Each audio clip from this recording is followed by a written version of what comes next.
Old Style, an official sponsor of the Chicago Cubs, is proud to present this exciting new home video, The Boys of Zimmer.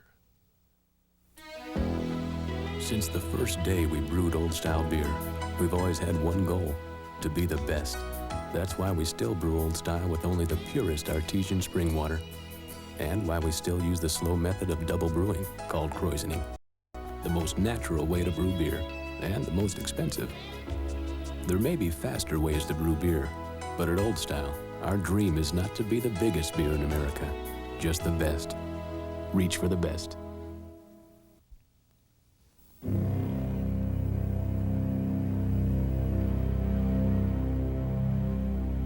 Dreams and memories reside in this place.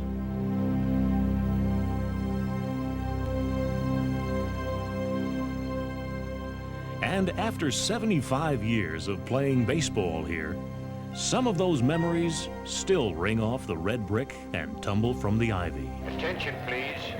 Have your pencil and scorecards ready, and I'll give you the correct lineup for today's ball game. The battery for the Cubs, Bush and Hartnett.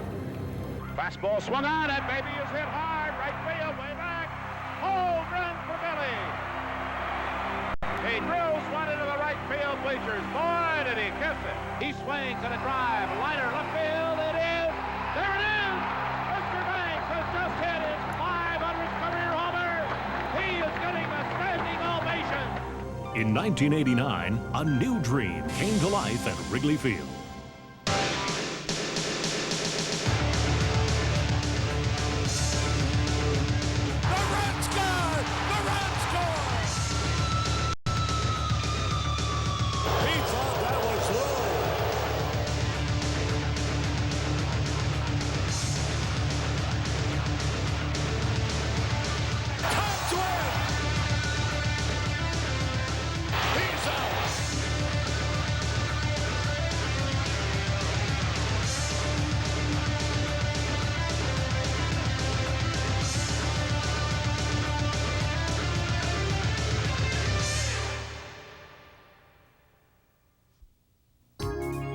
Spring always brings fresh hope, but this year it also brought thorns of controversy. The talented young Rafael Palmeiro had been traded to Texas in a much maligned deal that brought pitcher Paul Gilgas and reliever Mitch Williams to the Cubs, along with rookie pitcher Steve Wilson. The team wasn't going to stand pat with last year's fourth-place finishers. Well, I still feel we have holes. We we don't have, depth on the bench. We don't have a lot of power throughout the lineup. And I think there's still some question marks about the starting pitcher. I really don't know what management thinking is at this particular time. I do think that Jim Fry probably will sit down and evaluate the situation in spring training and try to come up with a few more players. The Cubs were certainly strong at several positions. Second baseman Ryne Sandberg was back for his 8th season, and Sean Dunston was staking a claim as one of the outstanding shortstops in the National League. The pitching situation was still up in the air, and the team didn't win many exhibition games. Don Zimmer took his team north, unsettled and uncertain.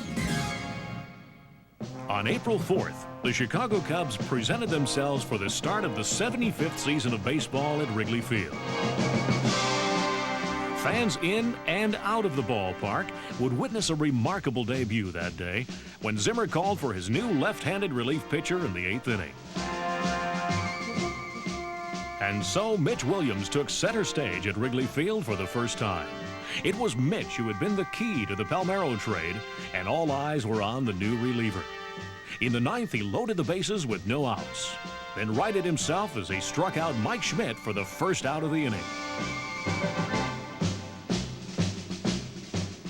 When he got Chris James swinging, the stage was set for a dramatic conclusion against the Phillies' Mark Ryle.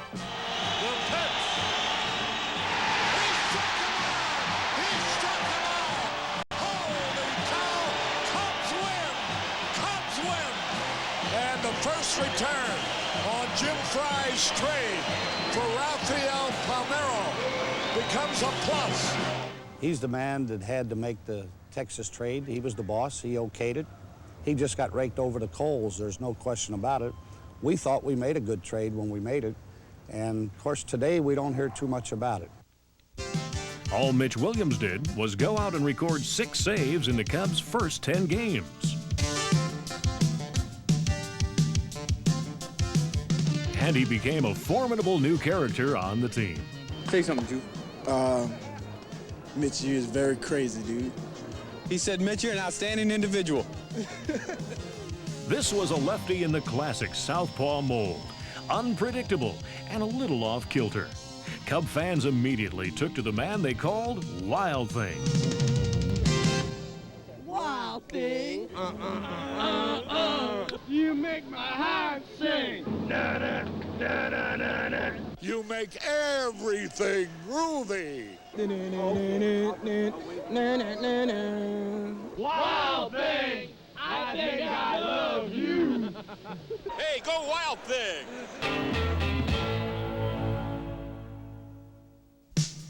While there was new and wild, there was also veteran and consistent.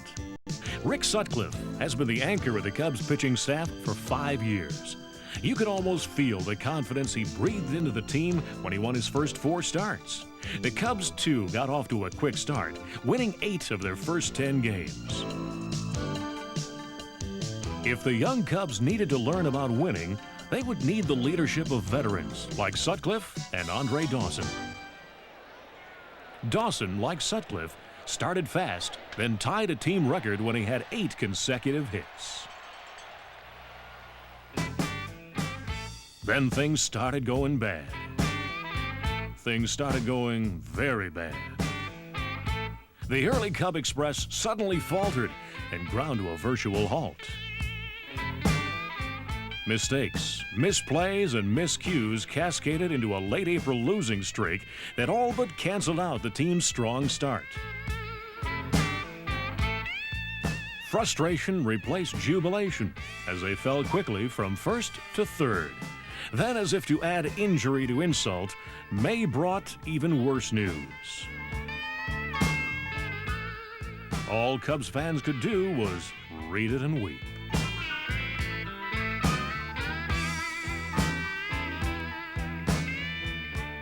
And the bad news kept coming.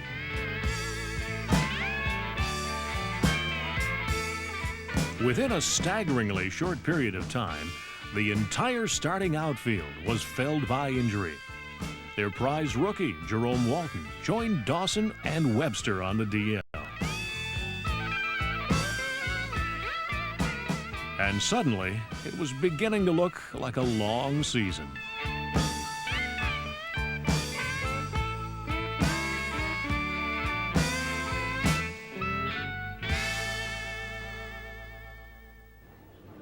By May 15th, the Cubs were looking for help and to stop a 5-game losing streak.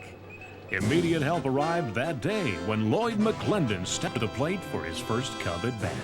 Now the pitch. There's a drive. Deep left field might be out of here. A 3-run homer by Lloyd McClendon. Don Zimmer, a happy man. Don Zimmer's probably saying, Lloyd, where have you been all my life? Nice to have you on the ball club, and what a way to be welcomed on the club.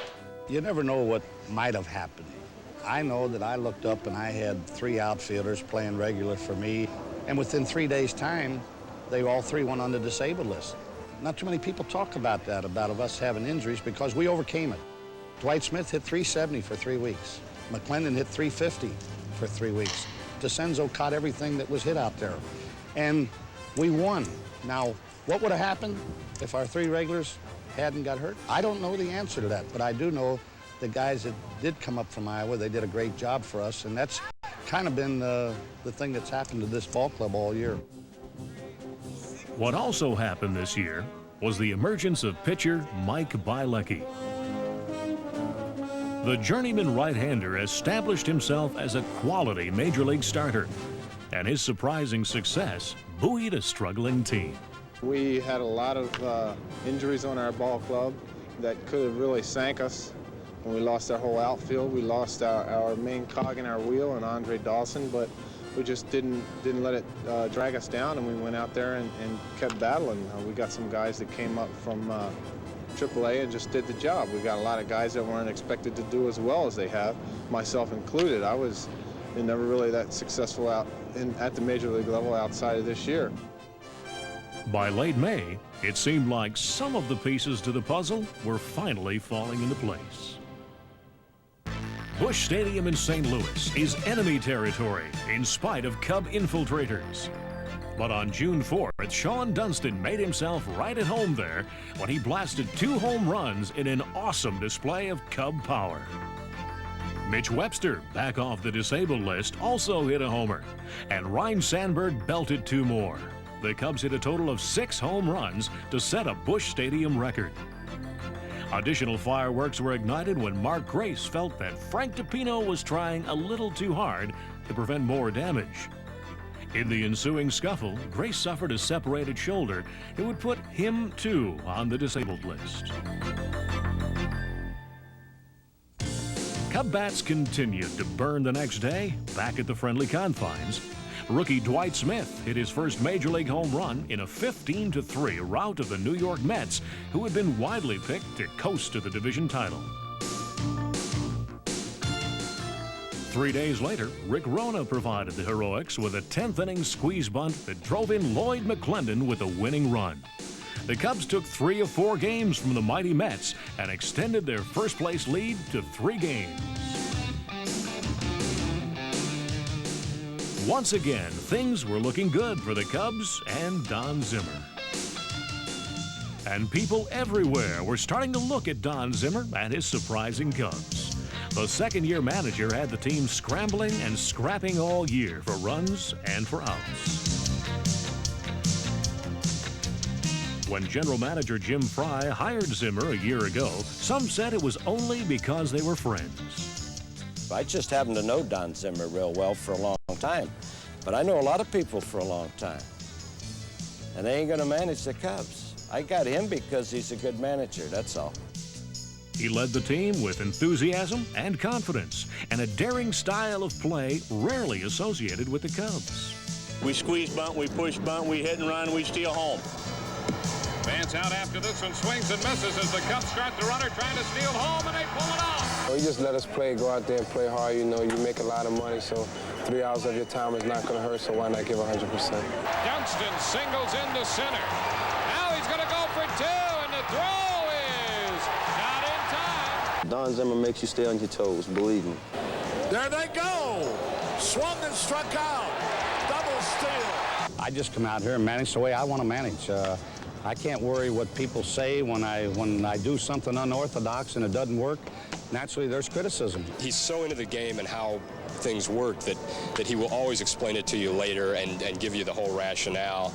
And this year, a lot more of his unorthodox moves have worked than have not worked. The only thing is, when I got something that strikes me, I'm going to do it. And I can honestly say that I've done a lot of things on this club this year, but so far I haven't got a hit, and I haven't pitched a ball this year. The players get the credit. I can call for a hit and run or a squeeze, but if the players don't execute it, nothing's going to work. And these guys have been awful good all year of executing the things that we wanted to do. Well, even if Zimmer had unleashed all that potential in the young Cubs, nobody is ever perfect, right? In mid-June, the Cubs came home after winning 5 straight games on the road, and they were, well, less than perfect. Look out! They got him!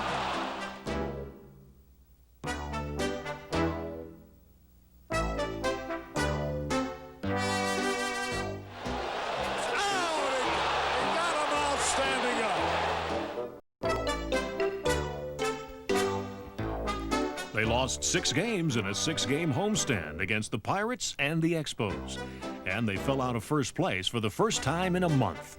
They were beginning, some thought, to resemble some Cub teams of old.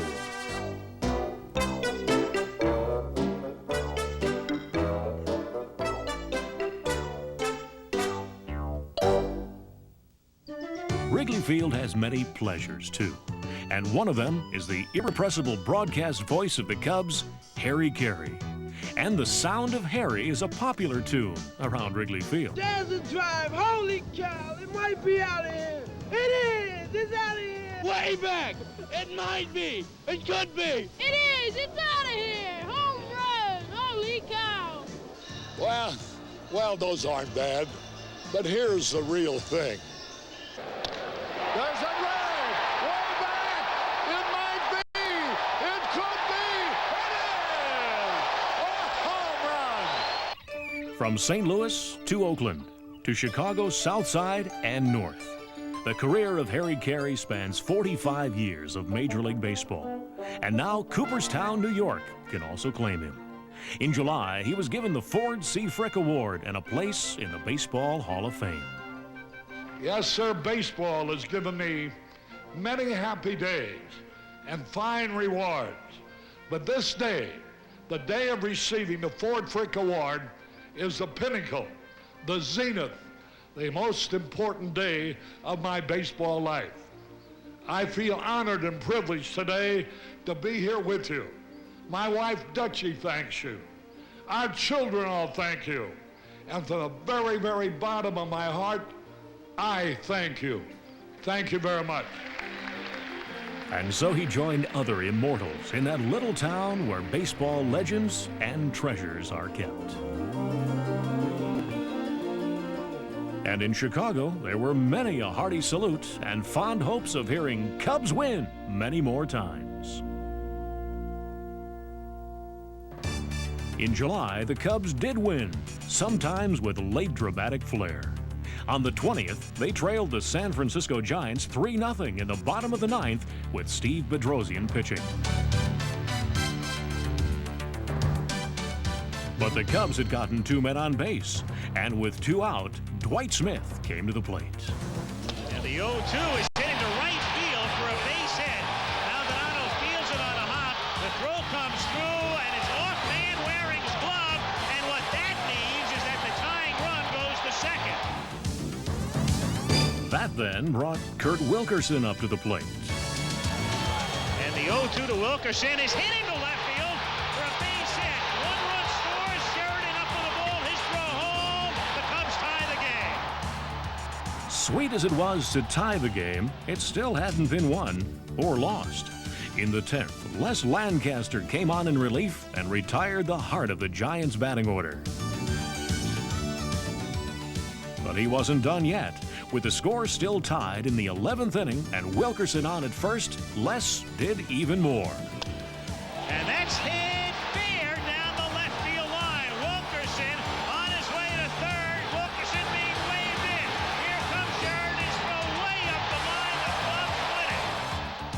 The Cubs win it. The Cubs were once again back to winning ways in a season that was beginning to resemble a roller coaster ride. The next day, Dwight Smith did a nice little transition from swinging to singing. Through the night that our flag was still there. Oh, say does that star-spangled banner yet wave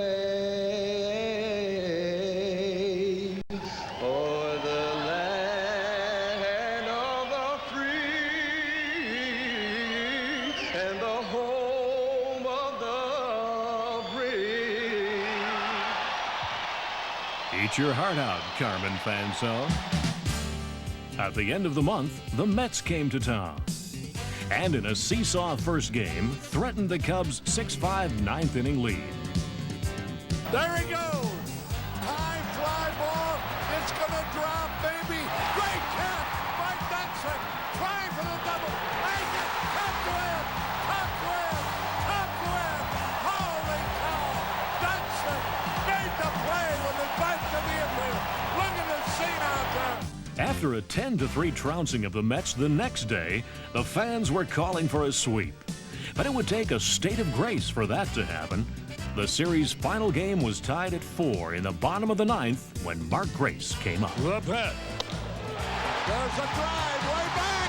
Might be. Cubs win. Cubs win. Cubs win. Grace pitches. Holy cow! Oh, what a thrilling moment. Look at the Mets dugout. The agony of defeat compared to the ecstasy of victory. The man who had amazed the amazing Mets was the man they called Amazing Grace. The runner-up in last year's Rookie of the Year voting had become the Cubs' leading hitter and a young star on the rise. He's an outstanding player. He's an outstanding hitter. He does anything on the baseball field that you ask him to do it, and I don't know what else a manager could ask for. Rarely has a player's name so well described his play both in the field and at the plate. Displaying remarkable grace, the young man is beginning to leave a mark on the game that may well prove amazing. On August 7th, a battle for first place began at Wrigley Field against the Expos. 39,000 fans were on hand for one of the biggest August games there in years. And starter Greg Maddox made it worth the wait. A high fly ball.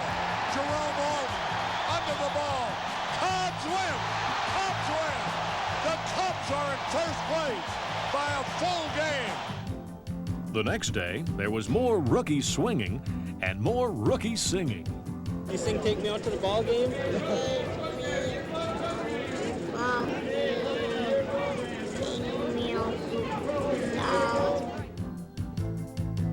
Well, swinging a little more freely was Jerome Walton, who was attempting to set a Cubs rookie record for hitting in consecutive games. There's a drive! Way back! It might be out of here! It is! Holy cow! The 19th game in a row is a home run! And the Cubs lead 1-0. Exciting as it was, the Walton streak wasn't the only Cub streak going that day. Relief pitcher Les Lancaster hadn't allowed a run in 30 straight innings. But the Expos were threatening that streak and the Cub lead in the 9th inning. The pitch. A little tap. Cubs win! Cubs win! Lancaster fielded the tap and threw the grave. The Cubs have won the first 2 games of the series. And the Cubs now lead by 2 games. In the series finale, the Cubs were hoping to bid farewell to the Montreal Expos. In a winning cause, Ryne Sandberg homered for the 3rd straight day in a streak that reached a team record-tying 5 days. Jerome Walton extended his hitting streak to match his own number, and the Cubs won 3-0. The Cubs hadn't had a pair of newcomers like Rookie of the Year Jerome Walton and runner-up Dwight Smith since the days of Ken Hubbs and Lou Brock. Walton's hitting streak was already news, but as he neared Ron Santo's Cubs record of 28 straight games, it became high drama.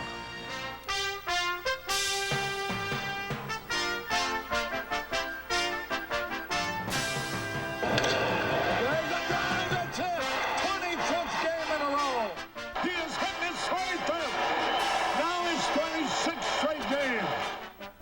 He has hit safely in his 27th straight game.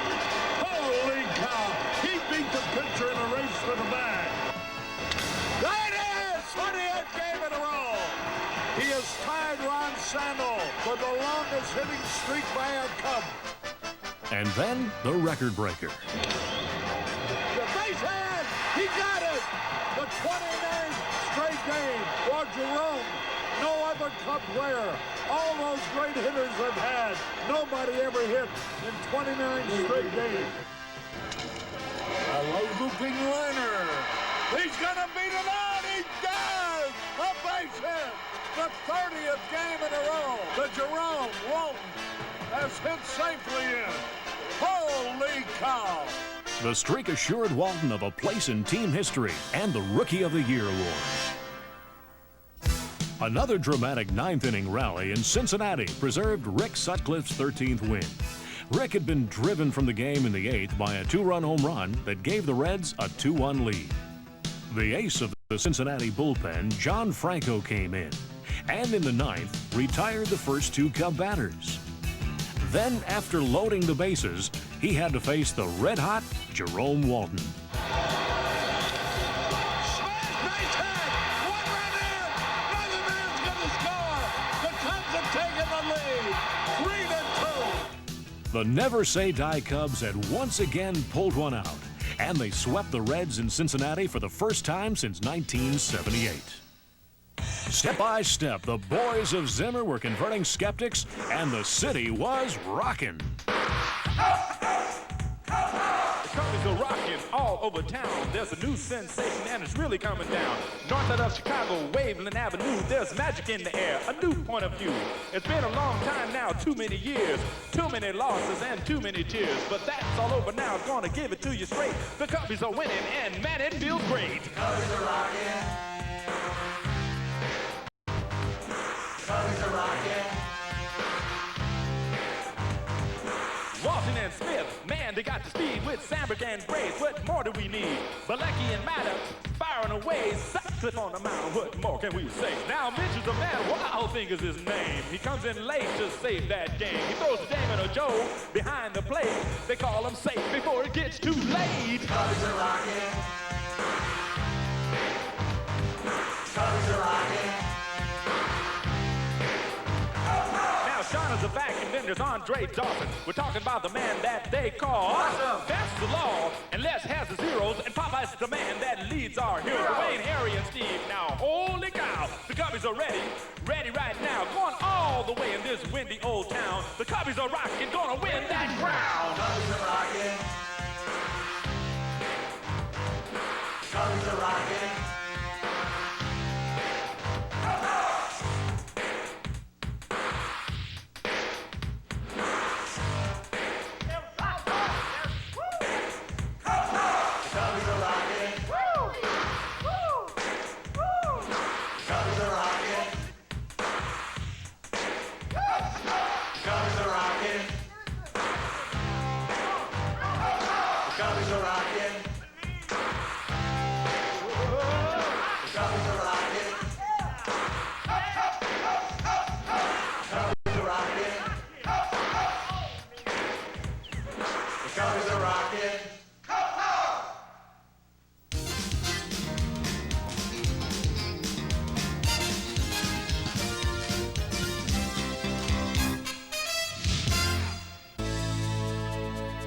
Damon Berryhill's strong first half of the season helped solidify Cub catching and put another potent bat in the lineup.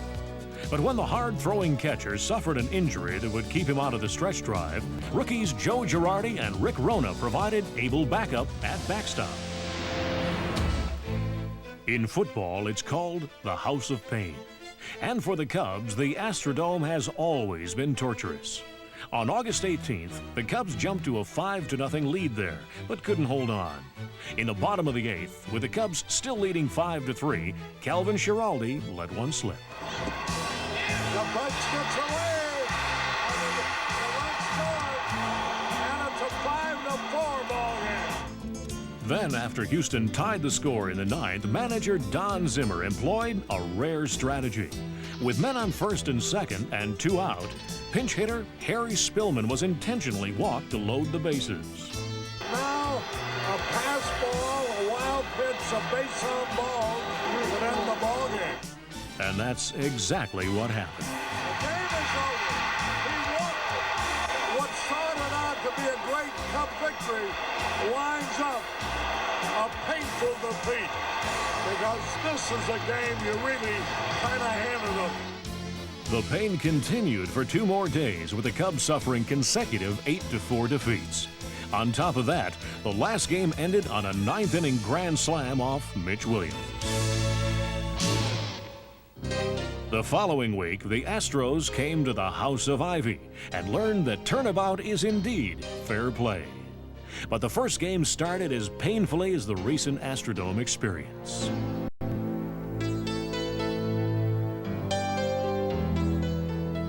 The Astros were scoring so often it took shorthand to keep track. And when Rafael Ramirez homered in the 5th, the score had reached an embarrassing 9-0. When the wind's blowing out in Wrigley Field, you always know that no lead is safe. And we scored 9 quick runs off of them. And when you're in that situation, you know it can happen the other way. 9-0 is a forfeit score, but the Cubs were not ready to toss in the towel just yet. Cubs! In the bottom of the 6th, the Cubs started chipping away at the formidable Houston lead. The lead was shrunk even further when Lloyd McClendon batted in the 7th. There's a drive in the center field, way back, might be, hit it! A 9-4 game.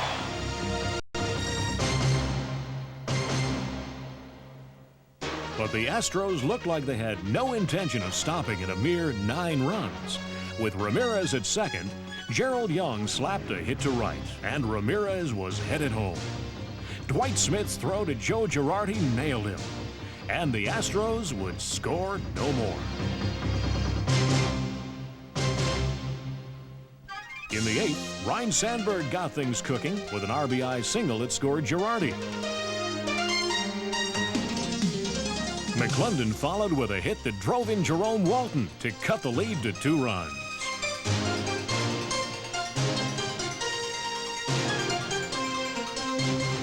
Mark Grace kept the roll going with a hit, and Sandberg scored, making the score 9-8.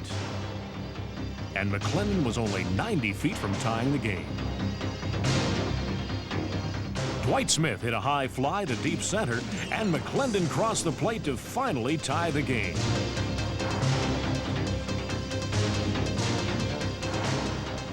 Then, in the bottom of the 10th, Dwight Smith delivered the goods again.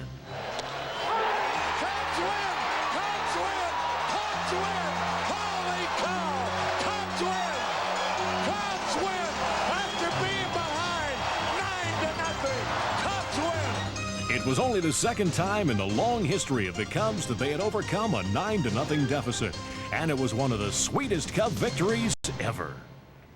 On the streets of Chicago, there was a genuine excitement about the Cubs' chances. After all, it was September, and the Cubs were in first place. But even in the bleachers, home of the ebullient Bums, no one was giving anything away yet.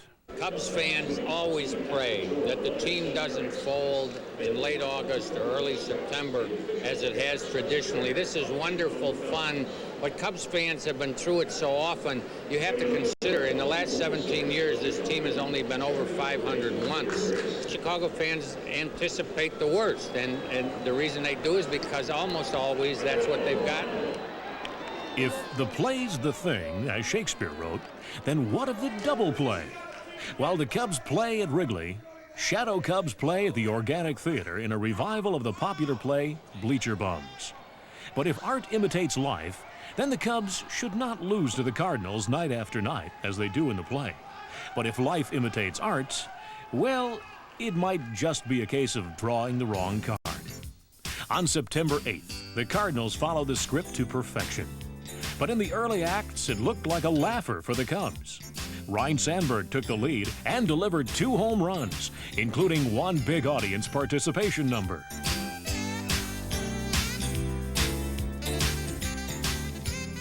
The Cubs had a 7-1 lead in the 7th. Then the plot twisted. Pedro Guerrero followed the stage version of the Cubs versus the Cardinals. His 8th-inning homer capped a big Cardinal comeback and closed the Cubs show 11-8. Pedro enjoyed the bows, even if the audience wasn't calling for them. I think that game sort of kicked us in the butt, that game that I came in and blew. I mean, that's all it amounted to. The team played fine. We had a 7-1 lead against McGrane, and they come back and beat us on a Friday, and everybody kind of said, well, that's the end of the Cubs. Now the Cards were just a half game out of first, and you can't shave it much closer than that. The newly acquired Luis Salazar came to bat in the next game with a man on and the score tied in the 10th.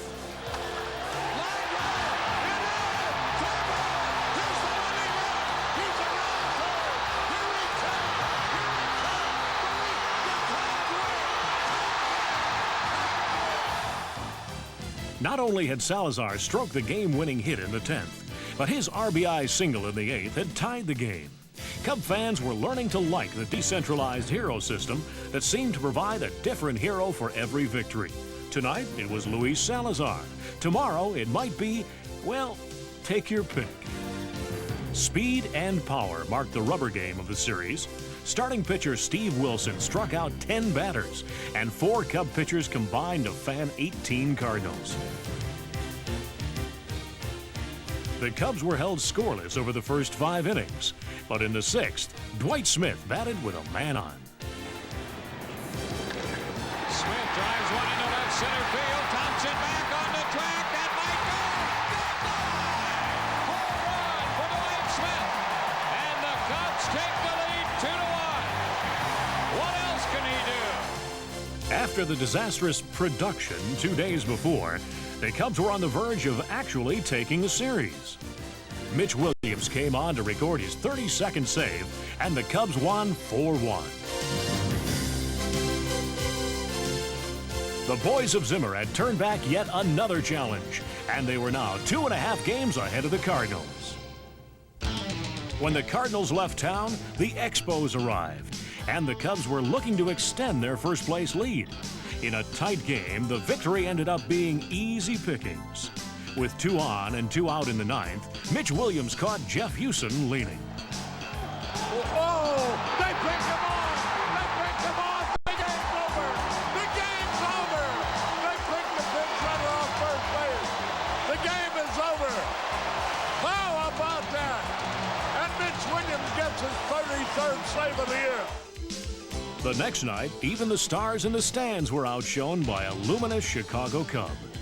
That night, Ryne Sandberg, beloved by his fans, reached a new height in his career. There's a drive! Way back! It might be! It is! Out onto Waveland Avenue!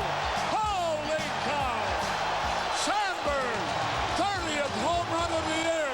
In 1982, the Cubs acquired a promising new infielder. He's been there, gloriously there ever since. In getting Ryne Sandberg, the Cubs received a fellow who could not only field almost flawlessly, but also hit ferociously. Day in and day out, this guy is a very, very good baseball player. He's as good a second baseman as you'll ever see. He makes all the plays left and right. He makes all the double plays. He makes so few errors that when he makes one, you think the world's coming in on you. He hits for an average, he hits with power, he runs. He's a complete player, and I guess being asked the question as many times as I've been asked, I would have to say that he's probably the best all-around second baseman that I've watched. And we've watched him again this year. He sets a record with 90 errorless games. He hits 30 home runs. He ties for the league lead in runs scored. Yes, it just might be time to anoint him one of the greatest of second basemen. Meanwhile, Greg Maddox was expansively enjoying the second half of the season. It was a welcome improvement on a rough second half in 1988. Last year, this guy was almost a perfect pitcher the first half of the season. I don't know what his record was, maybe 15-2 or something. The second half, he didn't win as many games, and everybody said, well, he faltered in the second half. We're talking about a guy now, 23 years old, that's won 35 games in 2 years. That's not too shabby. This year, he got off to a 1-5 start, but ended up winning 19 games and has become one of the best pitchers in the league. That's it, the ground ball. Sandberg, Cubs win. Cubs win. Greg Maddox, his 15th victory of the year. He becomes the leading Cub pitcher. Almost 2.5 million people passed through the Wrigley Field turnstiles in 1989, setting a record. Millions more watched on TV and listened on the radio. There's something about the Cubs and their fans that fascinates the rest of the country. The long-suffering routine may be part of it, but the sheer fun and beauty of a ball game at Wrigley Field is at the heart of it. We come to Wrigley Field, teams come and go, but Wrigley Field is constant. Let me tell you the reason why we love the Cubs. See, we can come to Wrigley Field and sit in a seat that our great-grandfather sat in, that our grandfather sat in, that our father sat in, that we're sitting in, and our children's children will sit in. And we can watch the game of baseball, and just for those next 3 hours, nothing changes. Time stands still at Wrigley Field. While the business of baseball is conducted on the field, In and around Wrigley Field, various and assorted monkey business can be observed. All right, you put it in reverse. Here we go. Oops. The painter is making sure he doesn't miss a single pitch. I'd like to be paying him by the hour, Harry, to watch Cub baseball. Not everybody's watching a ball game. He's sent for anything that may happen. He can get into any door in Chicago. Look at those keys. He's still trying to get in there. There'll be some extensive damage to the two cars in front and back of him, but he's going to get in that spot. Now the question is, will he ever get out of it? Even the dogs are watching the Cubbies. That's because it's the dog days, Harry. Well, that's a funny sight. Got to keep them busy at the old ballpark. This is great. Bang, bang, bang. The war is over, by the way. He's been flying around for a long time. Be careful, Bruce. He's trying to chase it with his cap. There he goes. There is the Spider-Man of Sheffield Avenue right there. And the finale. He did it. Tickets are tough to come by, and sometimes it's just good to be in the vicinity of the ballpark when you're watching games, waiting for fly balls to go over the fence. On September 21st, Andre Dawson sent one over the fence. Airman. There's a shot deep to left, way back. Kiss it goodbye. It's a fair ball and a home run for Andre Dawson. It's across the street, and the scramble is on. A three-run blast for Andre Dawson. And it looked like the mailman got it. Andre Dawson delivering the mail, and the mailman getting the baseball. I was riding down Waveland Avenue. I dropped the package off, and as I approached the corner where the ball was hit, I saw my friend. And he asked me, he said, "What is you doing?" I said, "I come to catch a home run." And as soon as I said it, boom, here come the ball over the fence. I saw the man scramble for it. I saw the ball kick loose, so I figured I had a chance to go get it. So I went for it. I kind of used the left forearm to keep them back, and I gave it a slight kick, and it bounced back to me. Not slow pitch, nor fleet one, nor room in right shall stay him from his appointed round tripper. What could be more beautiful than an autumn day at the ballpark when your team is in first place and all is right with the world? But the Pirates didn't think so, especially when Mark Grace drove in Marvell Wynn in the first inning. Mike Bielecki won his 17th game.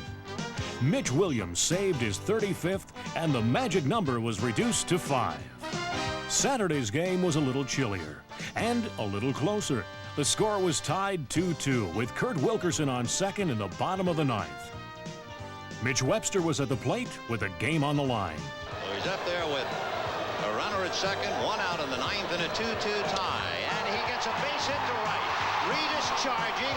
Here comes Wilkerson. The throw to the plate. He scores. The Cubs win it 3-2. There was a salute to Harry Carey before the last regular season home game. Then the fans waved their team on to one more victory. Lines, Cubs win, and I don't know who's happiest, the fans or the players. In a magical season, Chicago had grown to love these boys of Zimmer, and this was returned in kind as the Cubs thanked their fans.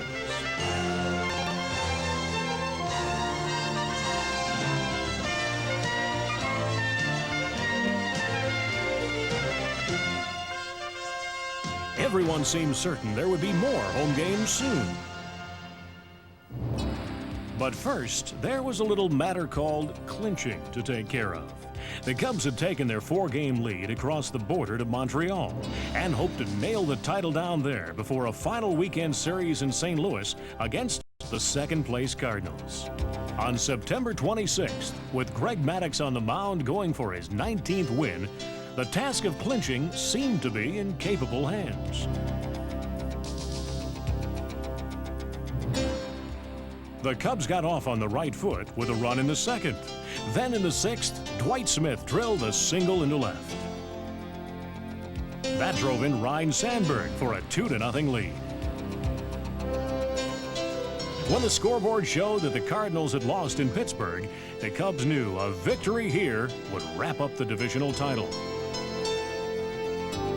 But the Expos came back to tie the score at 2 in the bottom of the sixth. Meanwhile, in Chicago, Cub faithful gathered to offer some seventh-inning stretch encouragement.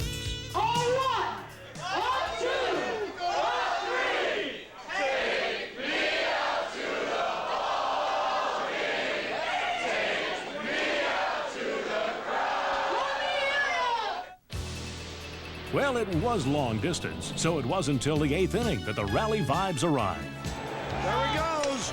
There's a drive into right field. He's on his way to third. There's fumble now. Here he comes. He's going to try to score. Save! The Cubs have taken the lead. Then, with perfect symmetry, the pennant race ended the same way it began, with Mitch Williams coming in relief to save a Cub victory. 1 ball, 2 strikes. A pitch. Hey, Cubs win the division! Cubs win the division! Cubs win the division!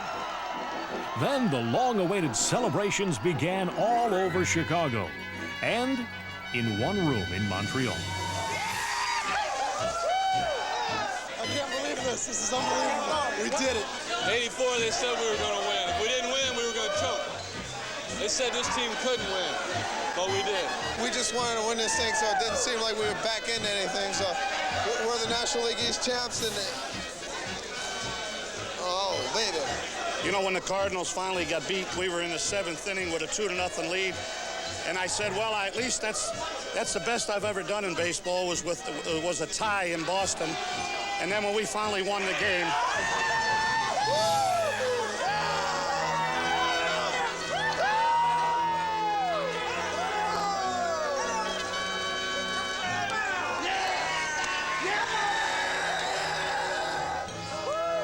Cubs win!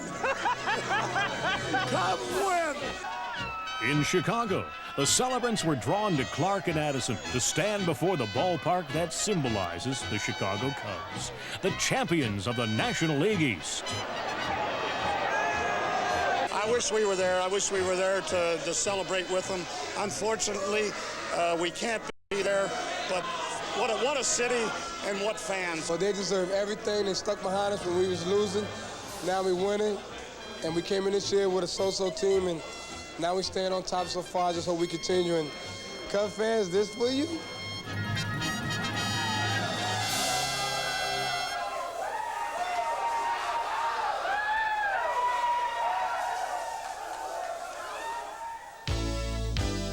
On October 4th, postseason play returned to Wrigley Field for the first time since 1984. It was the Cubs against the San Francisco Giants in a best-of-7 series.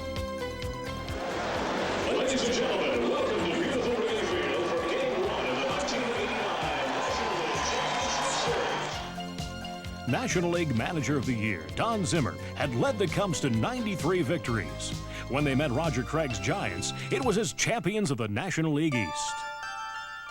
It was a dream that had really come true. But on the first night of the playoffs, it turned into a nightmare.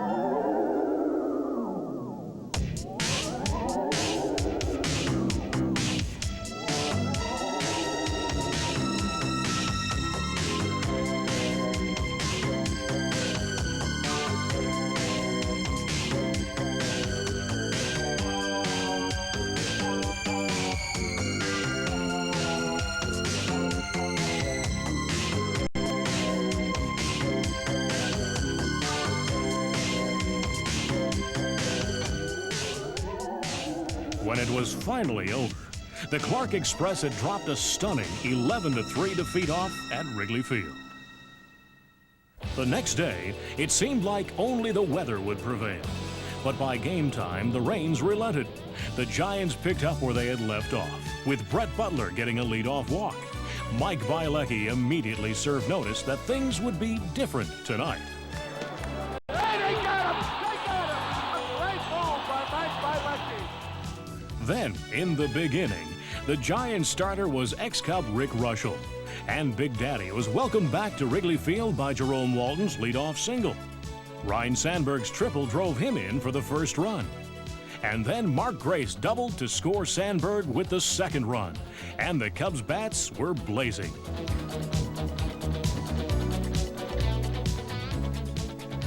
By the time the light-hitting Bielecki came up, it was 3-0 with the bases loaded. Bielecki padded the lead with a single to center that scored Salazar and Dunston. And now the Giants were staring at a 5-0 deficit. Just for good measure, Jerome Walton got his second hit of the inning, driving in Joe Girardi. In an astounding first inning, the Cubs sent 12 men to the plate and scored a playoff record 6 runs. But it wouldn't be all offense for the Cubs on this big night. In the third, Jerome Walton robbed Robbie Thompson in center field with a vine-rattling catch. In a night with many stars, the brightest was Mark Grace. In the sixth, he hit his second double of the game, this time with the bases loaded. It cleared the bases and ran the score to 9-2. Les Lancaster came on in relief in the eighth, and though the Giants showed signs of life at the end of the game, the big lead stood up for an exhilarating 9-5 victory. It was a rare and glorious night in Chicago. A big win in a very big series, where it was now back to even. But there was only a brief moment to savor the big victory before packing the tools and heading to San Francisco for games 3, 4, and 5 at Candlestick Park. The San Francisco Bay Area was enjoying a warm October when the Cubs arrived. And, as everywhere, there were Cubs fans on the scene. We're an LA-based group of ex-Chicagoans living in Los Angeles. Go Cubs! Let's go Cubs! In Game 3, the Giants started Mike Lacoste in place of the injured Don Robinson, and he got into trouble early. A Lacoste wild pitch had moved Ryne Sandberg to third and Dwight Smith to second. Then Andre Dawson batted. Right ahead, 1 run in, another runner on third. Dawson did it, and the Cubs are out in front, 2-0. But the Giants came right back and scored 3 runs off Rick Sutcliffe in the first. Then, with the Cubs leading 4-3 in the seventh, there were some pitching maneuvers. Les Lancaster came in with a man on first. There goes a runner. There's a drive into left field. Auburn might be out of here.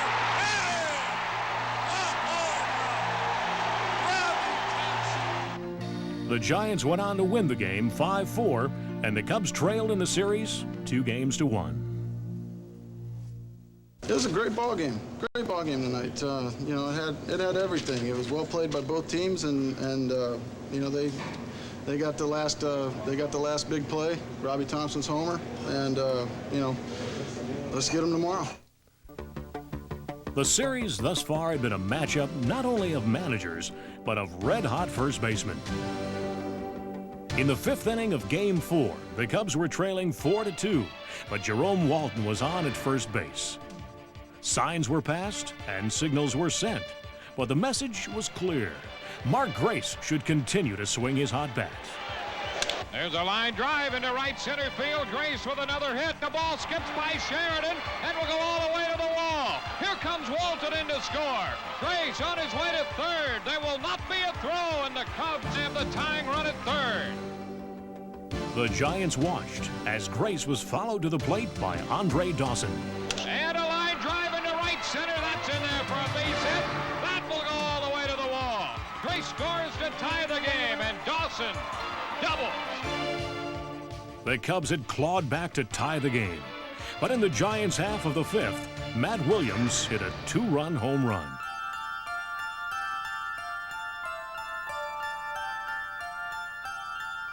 The game ended 6-4, and now the Cubs were down 3-1. These guys have played like heck all year. I mean, exceptional. They've done a great job, and all we can do tomorrow Is come out here and try to win tomorrow to get back to Chicago. And that's what we'll try to do. On Monday afternoon, the teams met again at Candlestick Park. Rick Russell was back on the mound for the Giants.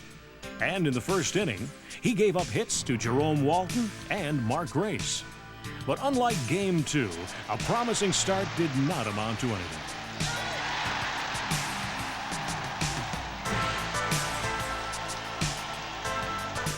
Mike Bielecki, meanwhile, was turning in one of the best pitching performances of the playoffs. He kept the Giants off balance, off base, and off the scoreboard for most of the afternoon. But by the 8th inning, he had tired to the point of walking the bases loaded. Then, with the dangerous Will Clark coming up, Bielecki was lifted, and Mitch Williams came in. Then Clark, the man who had hurt the Cubs throughout the series, administered what appeared to be the coup de grace. 2 runs scored, and the Giants led 3-1.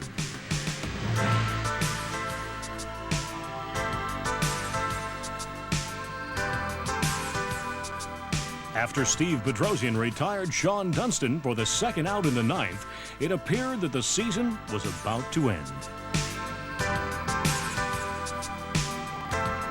The Giants were ready to celebrate, and the Cubs were feeling the walls closing in.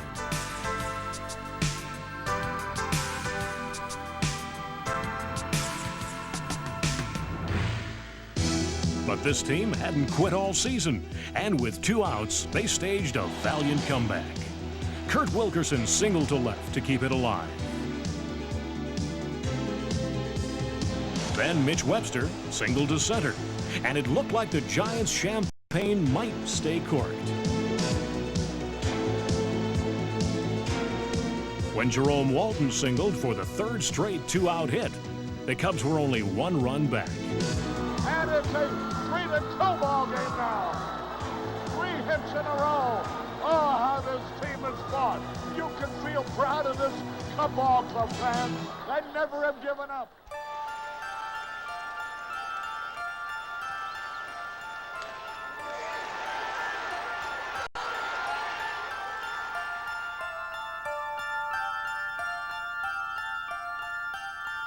Images in defeat are poignant and revealing. The sadness and disappointment they convey are just seconds removed from the hope just felt.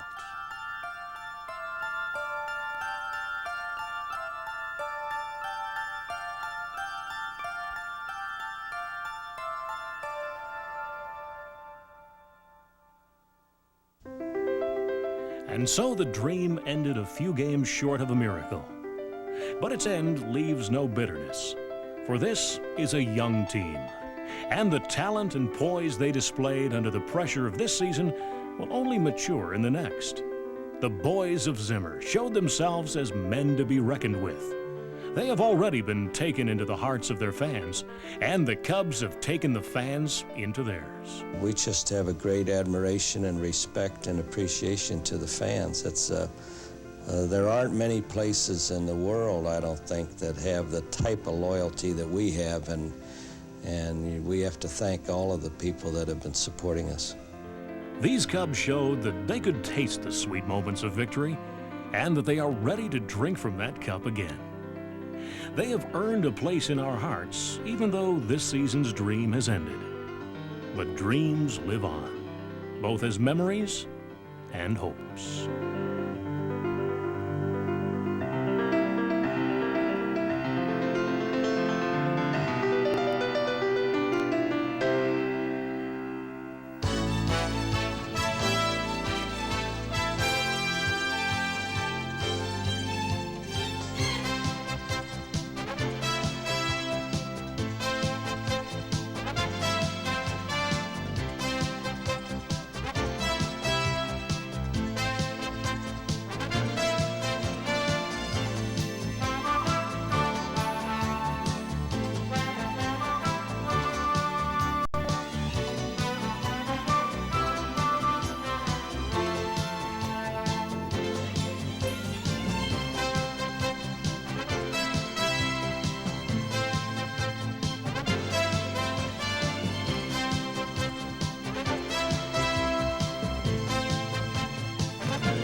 heartland.